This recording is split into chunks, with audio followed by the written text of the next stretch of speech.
Radio J. Le 10-11, Lise Goodman. Radio J. La revue des revues. Lise Goodman. Radio J. Et oui, et ce matin, c'est une revue des revues un peu spéciale que j'ai l'immense plaisir de vous proposer avec David Reynard, éditeur. David, bonjour. Bonjour. Alors, on ne va pas parler ce matin de revue au pluriel. Ce matin, on va parler de toutes les parutions de David Reynard, toutes plus passionnantes les unes que les autres. Ah, merci. Des parutions dont on ne peut pas tout parler, tellement il y en a. Et on s'est dit qu'on allait présenter les livres parce que l'été arrive à grands pas. On adore lire, on a du temps, on lit sur un transat, on lit à la montagne, on lit à la mer, on lit tout le temps et même chez soi. Et donc, quoi lire ? Alors, on va commencer par un livre d'Adriana Langer, Le gaz et autres nouvelles. Je vais le montrer. Voilà, merci David. De quoi s'agit-il ? Écoutez, il s'agit du 4e recueil de nouvelles d'Adriana Langer que j'ai édité. Ah oui, moi je dis Langer, mais c'est Langer. L-A-N-G-E-R, mes excuses. Non, j'imagine que les deux prononciations Oui. sont C'est exactes. mon côté Yiddishkeit. Voilà, c'est ça. Je dis Langer, oui. Donc, quand on est yiddishophone, je pense qu'on peut dire Langer. Elle est écrivain et chef de service radiologie à l'Institut Curie par ailleurs. C'est une femme qui a déjà édité plusieurs livres dont j'ai édité me concernant, Errance et autres nouvelles. Elle a également écrit un court roman Aude. Pour lequel je l'avais reçu. Ah oui, c'est ça. Oui et non aussi, que j'avais édité en 2017. Et dans ce nouveau livre, les parents et les enfants se séparent, les médecins et les malades échangent leur rôle, les morts revivent et les rêves reprennent le pas sur la réalité. C'est ce qui m'a tout de suite intéressé dans son écriture. C'est une écriture, je ne sais pas si on peut dire ça, une écriture féminine. Oui. Je ne sais pas si ça a Elle du a sens. une écriture magnifique. Une faut le écriture dire. magnifique, sobre. Ce qu'on Et peut- fine aussi, très fine. Et, Ouais. et c'est une femme dans la vie qui a une grande intelligence du cœur, et on ressent cette tendresse, Dans son écriture. cette sensibilité dans son écriture, qui est quasi une écriture blanche, et en même temps sobre, et ce qu'on peut dire, il faut le taire, disait Wittgenstein, et en même temps très belle. Et d'ailleurs, on reçoit beaucoup de courriers d'écrivains, Ah oui. de grands écrivains qui ont lu le livre et qui nous disent leur satisfaction. Voilà. Et par exemple, Adriana Langer ou Langer, Le gaz et autres nouvelles. On va parler maintenant d'un livre. juste par exemple un courrier de Yasmina Reza qui nous a écrit à propos de son livre. en Ah disant oui, que c'était, carrément. que c'était un livre qu'elle avait adoré. Ah ben voilà, ça ne m'étonne pas. Daniel Benayoun, éloge de la communauté juive, il sera prochainement l'invité de ma collègue Léa dans le 9-10 de Radio J. Alors, éloge de la continuité juive, Daniel Benayoun. De quoi ? Encore une histoire de médecin. Il est médecin. Il est médecin, par ailleurs, exactement. Oui. Mais il est aussi talmudiste. Enfin, il enseigne le chassidisme dans beaucoup de communautés de la région parisienne. Et son livre est magnifique, Traverser la fin de l'exil et aussi comment vivre le ici et maintenant. Ça a été écrit avant le 7 octobre. Mais ça permet de voir le 7 octobre avec des lunettes nouvelles. Rien n'incarne mieux, dit-il, la confrontation au pouvoir déstabilisateur du chaos que le combat pour la continuité du judaïsme. Et à travers les écrits de nos sages, Rashi, Rambam, le Gaon de Rogatchoff et de nombreuses autres autorités du judaïsme, il met en lumière dans ce livre le rôle primordial de la continuité dans la traversée de la fin de l'exil. Voilà, il a des lunettes racidiques, je vous dis. Oui. Mais en tout cas, c'est vraiment un livre passionnant, éloge de la continuité juive. Voilà, puis il est généraliste à Paris, il enseigne le chassidisme dans des communautés de la région parisienne. Et tout cela, bien sûr, tous les livres, ce matin, si vous venez de nous rejoindre, paraissent chez David Reinhardt Éditions. David, on va parler maintenant des Lubavitch avec le livre d'Israël Goldberg, avec en photo le rabbin des Lubavitch, Schneerson. Alors, c'est un voyage, là aussi, au cœur du chassidisme. Vous aimez le chassidisme ? En tout cas, même si je ne suis pas très pratiquant pour tout vous dire, je suis issu d'une famille du côté de mon père qui était chassidique. Ah, qui était chassidique, d'où cet intérêt. Oui. Mais qui a été dépeuplé après la Shoah. D'accord. C'est vrai que c'est une fascinante pérégrination dans la tradition juive du chassidisme, à travers les grandes figures spirituelles qui l'ont incarné au long des siècles.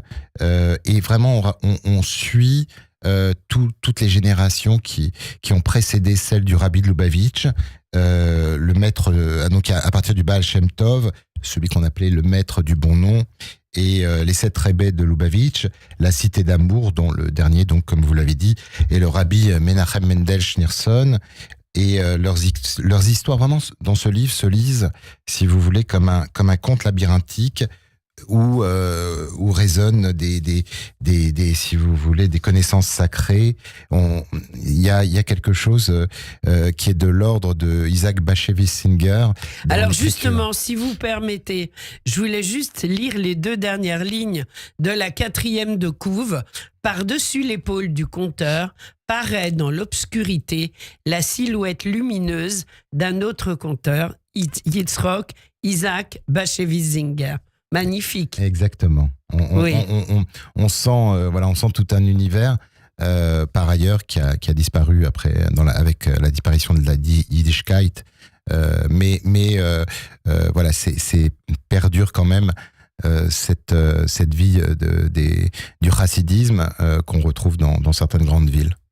Alors, maintenant, on va parler d'un autre livre que vous viendrez nous présenter jeudi sur Radio J. C'est à l'initiative de Guy Bensoussan, sous la direction de Sarah Feinberg et de vous-même, David Reinhardt. 7 octobre, manifeste contre l'effacement d'un crime. Donc, à lire absolument. Il y a 80 participants, dont nos plus grands intellectuels. Ce que je propose, c'est que nos auditeurs reviennent vers nous pour l'émission que nous consacrerons à cet événement, un livre à découvrir absolument. Juste, si je peux dire un mot dessus, c'est juste ce qui est important, c'est que chaque livre porte le nom d'une des victimes. Ah oui, ça c'est très important. Le livre que j'ai dans les mains porte le nom de Tehila Katabi. Ça, c'est un tour de force que vous avez réalisé, puisque chaque livre est différent de par sa couverture.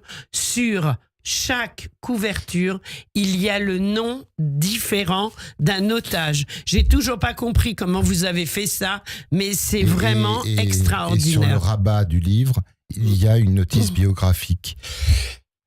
Donc, chaque livre est différent. C'est assez incroyable. Il y a tous les grands intellectuels. Il y a Michel Houellebecq, Sylvain Tesson, Alain Finkielkraut, Bernard-Henri Lévy. Bien sûr, on l'a dit. Rabbin de France, Gérard Larcher, président du Sénat. Mais vraiment, ce livre emprunte un double mouvement. Un appel collectif contre un négationnisme d'atmosphère dont on sent aujourd'hui qui vient notamment des Insoumis et dont on sent aujourd'hui dans l'air les résidus putrides, mais aussi un hommage à la singularité irréductible de chacune des victimes, parce que notre engagement et notre deuil ne font qu'un. Et vraiment, je voudrais aussi remercier Anna Bérébi, l'attachée de presse de ce livre, qui est une fille formidable et qui fait un travail vraiment fantastique. On en reparle très vite sur Radio J. Je voulais juste dire que Tehila Katabi a été assassinée. Elle avait 31 ans. Elle était amoureuse de la nature, partie s'installer dans le sud d'Israël, assassinée par des terroristes du Hamas dans sa maison du kibbutz Holit le 7 octobre 2023. Et donc, indirectement, ce livre lui est dédié, ainsi que chaque livre différent. Moi, vous m'avez fait l'amitié de m'en offrir un autre, un de ces livres, mais c'est avec un autre otage et avec une autre vie, une autre dédicace. Oui, pas otage, des victimes. Oui, du 7 pardon, octobre. victimes. Vous avez raison. C'est pas Et, otage, ce sont les Et victimes. pour chacune, on a fait une recherche Oui. biographique pour que sur Les le rabat victimes, final. elles étaient presque au nombre de 1200. 1160. 1160. Donc, chaque livre porte un de ses noms Oui. pour Et vous allez en rajouter avec les otages qui ont été assassinés, j'imagine. hélas, que leur mémoire soit bénie Oui, et que le nom Oui. des assassins soit effacé. oui, exactement. On est bien d'accord. Alors, ça, c'était pour le 7 octobre. On va parler maintenant quelques mots sur le livre de Myriam Rouchniewski-Dahan, Lire Patrick Modiano. Je montre le livre. Donc, de quoi... Alors, elle est agrégée de lettres modernes et titulaire d'une thèse consacrée aux romanciers de la Shoah. Ça a été publié en 99. Sur quoi porte son livre ? Son livre est donc une recherche autour de l'œuvre de Patrick Modiano. Si vous voulez, il n'est peut-être pas faux de considérer que Modiano écrit une longue variation autour de son premier roman. Si l'on veut bien garder à l'esprit cette déclaration qu'il avait faite, j'ai toujours l'impression que j'écris le même livre tout en oubliant ce que j'ai écrit avant. Excusez-moi, pardon. Je vous en prie. Variation, donc c'est vraiment le terme qui semble particulièrement juste pour cerner cette écriture sans cesse revisitée, qui est enrichie ou épurée comme peut l'être une phrase musicale. Et donc, elle se pose la question de la place de l'étoile dans cette histoire, celle de la fiction dans le processus mémoriel, et ces questions interprétatives, herméneutiques, autant que philosophiques, sont vraiment brillamment examinées par cette agrégée de lettres qui est spécialiste de l'œuvre de Patrick Modiano, Myriam Rouchniewski-Dahan. Voilà, donc à lire absolument. Maintenant, on va parler d'un livre, Bernard Attali, Ils ont rebâti la France. La spécificité, c'est quoi ? C'est que c'est préfacé par le président de la République, Emmanuel Macron, assez incroyable. Je me souviens que quand vous avez eu une réponse, vous n'y croyez pas vous-même. Oui, on a eu pour le livre de Bernard Attali, qui est un homme fantastique, et que je fais ce livre, je l'ai coédité avec les éditions Descartes et compagnie, Oui. qui est une maison d'édition au catalogue impressionnant, Marc Guillaume et Minaco Guillaume. Et la préface du livre, oui, a été écrite par Emmanuel Macron, le président de la République, et Bernard Attali fait revivre des personnalités qui, après la guerre, alors que le pays avait été dévasté, même déshonoré, des femmes et des hommes ont relevé la France, et c'est à certains d'entre eux que ce livre est dédié. Donc un livre à ne pas rater. J'avais quand même envie, peut-être, voilà, la préface commence ainsi. Une élite spontanément jaillie des profondeurs de la nation et qui, bien au-dessus de toute préoccupation de parti ou de classe, se dévoua au combat pour la libération, la grandeur et la rénovation de la France. Les femmes et les hommes rassemblés dans ce livre sont tels que les évoquait le général de Gaulle dans son discours de Bayeux en 1944. Voilà, c'est ainsi que commence la préface du président de la République, Emmanuel Macron. Bernard Attali, un livre à lire absolument. Et qu'on peut trouver actuellement dans toutes les librairies. Dans toutes les librairies, vraiment. Alors, Louis Bachou, mémoire cosmopolite. De quelle mémoire s'agit-il, David ? Alors, j'ai un rapport un peu particulier avec mes auteurs en général. Oui. Puisque je fais pas beaucoup de différences et je crée pas beaucoup de frontières entre ma vie professionnelle et ma vie personnelle. C'est un peu parfois. Ça, c'est vrai. donc, par conséquent, Louis Bachou est devenu un ami qui était ingénieur, arts et métiers, urbaniste, architecte. Il a vécu, créé, construit dans de nombreux pays à travers la planète. C'est un homme à l'itinéraire impressionnant. Il a été enseignant à l'université Robert Schuman de Strasbourg. Et ses mémoires cosmopolites, que je l'ai incité à écrire, sont une plongée vertigineuse dans l'histoire des 2 derniers siècles. Et vraiment, il y a un humanisme impérieux dans ce livre, un refus des racismes. Il y a vraiment les cultures cosmopolites sont la révélation de ce livre. Et c'est la vie avant tout, en fait, dont l'auteur parle. Piquoir nefesh, on dit voilà, en c'est hébreu. ça, exactement. Oui. Et j'aime beaucoup d'ailleurs le nom propre, les Chaim, Oui. qui est Lévi, comme on dit. Qui est la vie, Chaim, c'est voilà, la c'est ça. vie, oui. Et Sauf que c'est au pluriel en hébreu, c'est ça. C'est en pluriel. Oui. Et donc vraiment, on le suit dans toutes ses vies, de la faune vivante, comme on écrit, du Moyen Atlas au pain d'Alep, des Amériques aux confins de l'Afrique et de l'Europe, et des Lumières aux sagesses de l'Asie. Et l'auteur, que j'aime beaucoup, nous invite à partager une pensée ardente dans un livre vraiment quasi miroir, où chacun pourra se reconnaître. Alors, Louis Bachoud, mémoire cosmopolite au pluriel. On va maintenant évoquer Jean-Jacques Moscovitz avec Le Moment Lanzmann. Donc, un livre consacré à l'œuvre de Claude Lanzmann, Shoah, événement originaire, sous la direction de Jean-Jacques Moscovitz, avec les textes, entre autres, de Georges Bensoussan, de Nélou Cohn, qu'on ne présente plus sur Radio J, de Dominique Lanzmann, sa femme, François Margolin, Philippe Val, Michel Gad-Volkovitch. On ne peut pas tous les citer, mais c'est vraiment, il s'exprime sur l'œuvre de Claude, c'est ça ? Éric Marty, Richard Praski. Alors, oui, c'est ça. Arnaud Desplechin aussi, le cinéaste. Oui. On ne peut pas citer tout le monde, voilà, David. Mais non, bien sûr. Mais c'est un livre très important sur l'œuvre de Claude Lanzmann, qui nous explique ce qu'est venu dire le moment Lanzmann, à quoi ce moment correspond-il ? Il correspond en fait à une double irruption, on dit, dans la vie de millions de gens à travers le monde, de ce que Lanzmann désigne comme événement originaire, Shoah, et le film, et à la fois celle d'un mot, donc à Shoah, à la brièveté assez énigmatique, imposée sans définition préalable, c'est-à-dire une porte ouverte sur beaucoup de chemins qui nous oblige à découvrir avec l'auteur, si vous voulez, l'immensité de la catastrophe qui a eu lieu. Et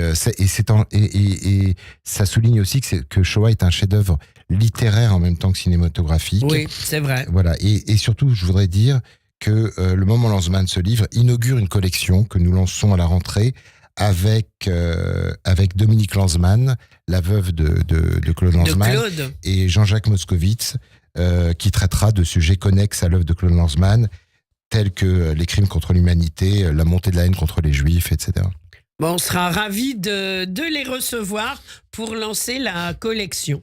Alors, on va maintenant évoquer le manuel bleu contre l'antisémitisme et la désinformation de Raphaël Jérusalemi, qui est déjà sorti il y a quelque temps, mais malheureusement, je dis bien malheureusement, toujours d'actualité. Oui, toujours d'actualité. Je dirais même qu'il y a urgence, oui. Face à la désinformation et aux attaques constantes dont nous sommes la cible. Dont les Juifs sont la cible. Dont les Juifs sont la cible. Il est indispensable à la défense de la démocratie dans laquelle nous vivons. Je voudrais juste dire que comme nous avons un événement à la Mutualité le 3 juillet, le livre sera distribué, le manuel bleu sera distribué à cette occasion. Très bien. Donc, manuel bleu contre l'antisémitisme. Ensuite, on va évoquer, sous la direction de Chaim Corsia, Guy Bensoussan et également donc Michel Gad-Volkovitch, c'est le tome 2 de L'invisible de la rue Vaucouleurs, consacré à Sarah Halimi. On avait le tome 1, maintenant c'est le tome 2. Alors, il y a des ajouts, racontez-nous. Oui, ce ne sont pas les mêmes personnalités qui interviennent, puisqu'on n'a pas pu publier tout dans le même livre. Ça aurait été trop volumineux. Ce livre a déjà été distribué dans toutes les synagogues et les lieux communautaires, à plus de 50 000 exemplaires, je crois. C'est sous la direction donc de Guy Bensoussan, président de la communauté juive de Lille, du grand rabbin de France, Chaim Corsia, et de Michel Gad-Volkovitch, pour dire que ce drame de cette femme, Sarah Halimi, qui a été assassinée par son voisin au cri de Allahu Akbar, et ce voisin maintenant rentre chez lui régulièrement Tranquillement. Et c'est pas un drame communautaire, il faut insister là-dessus. Oui. C'est une affaire française. Et aussi longtemps que la justice en France sera rendue au nom du peuple, dit-on, et que la fraternité comptera parmi nos principes, ça restera une affaire française. Alors justement, David, qui participe? Quelle est la différence entre les deux tomes? Ça reste, si vous voulez, la même volonté. Le contenu est le même. Voilà, c'est de dénoncer vraiment. Oui, mais c'est les mêmes articles, les mêmes textes. Ah non, pas du tout. C'est ça que je vous demande. Le volume 2, ce sont d'autres personnalités qui refusent à la démission de la justice d'ajouter une autre démission qui serait notre silence. Et donc, c'est d'autres personnalités. Dans celui-ci, il y avait... Voilà, donc les deux tomes sont différents, bien entendu. Voilà, c'est ça. Mais le concept reste le même, c'est ça que je veux dire. Là, dans ce livre que vous tenez entre les mains, qui est le premier volume, qui a été distribué dans toutes les synagogues et les lieux communautaires, on peut trouver des textes de François Hollande, de Chaim Corsia, bien sûr, de Finkielkraut, de Michel Simès, Georges Bensoussan, Boalem Sansal, même le pape. Qu'on a sollicité. Entre le président de la République et le pape, je crois que les éditions David Reinhardt font très fort. Je dis ça, je dis rien. Voilà. Mais ce qui était important vraiment, c'est de rendre un hommage, même si on en a marre de rendre un hommage à nos morts tout le temps, mais de rendre un hommage à Sarah Halimi et de demander à ce que ce Donc criminel... ça, c'est le tome 1 et le tome 2 doit sortir. Voilà, et il sera pareillement distribué dans les lieux communautaires et les synagogues. Alors... Ok, on va parler de Bruno Drey maintenant. Je montre Athènes, Rome, Jérusalem aux sources des langues européennes. C'est-à-dire qu'aux sources des langues européennes, il y aurait l'hébreu. La langue source. Exactement, ce qu'on montre, c'est ce que les langues européennes doivent à l'hébreu. Et on découvre ainsi dans ce livre de façon ludique et savante, en arpentant les pages de cette sorte de dictionnaire révolutionnaire, les correspondances étymologiques et consonantiques ou lexicales entre les langues à partir de comparaisons entre la langue sémitique donc et les principaux idiomes européens. Donc c'est vraiment un témoignage extrêmement important sur l'apport du peuple juif au monde occidental. À lire absolument, Bruno Drey, Athènes, Rome, Jérusalem. En ce qui concerne l'apport de la langue hébraïque dans le yiddish, je le dis depuis très longtemps. Alors, on va devoir terminer l'émission. Dire que Bruno Drey est l'auteur aussi d'une méthode d'apprentissage de l'hébreu que j'ai éditée il y a quelques années. Oui, alors, apparaître en juillet et à la rentrée, je le dis très vite, Christa Linkenheil, L'ours porteur d'une étoile jaune, David Vincent Dilouya, Les yeux tournés vers le ciel, d'Auschwitz à Jérusalem, Armand Abécassis, commentaire du Pentateuque, Pierre-Henri Salfati, Il ne faut pas tuer un ours avant d'avoir vendu sa peau, La Haggadah de Marc Cohen et Michael Azoulay, Franck Tapiro, Let It Breathe, circoncision et transmission émotionnelle du judaïsme. Franck Tapiro parlera aussi de la cache-route dans ce livre. Benny Boré, Chemin de fer, préfacé par Serge Klarsfeld et Nancy Cobrin, dictionnaire du djihadisme. David Reinhardt, un éditeur très engagé. Merci d'avoir été avec nous. Merci beaucoup, et on vous Lise retrouve Gutmann. très vite sur Radio J. Merci, au revoir.